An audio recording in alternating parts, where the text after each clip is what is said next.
I hit this issue today, and here is the quick fix that solved it. If your Instagram profile has been suspended, don't worry, there are steps you can take to try and recover it. Step 1. Open the Instagram app. Start by launching the Instagram app on your device. If you can't access your account, try using a web browser instead.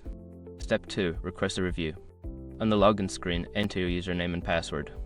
If your account is suspended, you should see a message prompting you to request a review. Click on that link.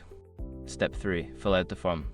You will be directed to a form where you need to provide information about your account. Make sure to include your full name, username, and any additional details that might help your case. Step 4. Check your email. After submitting the form, check the email associated with your Instagram account. Instagram will send you a confirmation email regarding your request. Make sure to check your spam folder as well. Step 5. Wait for a response. Patience is key here. It may take a few days for Instagram to review your request and respond.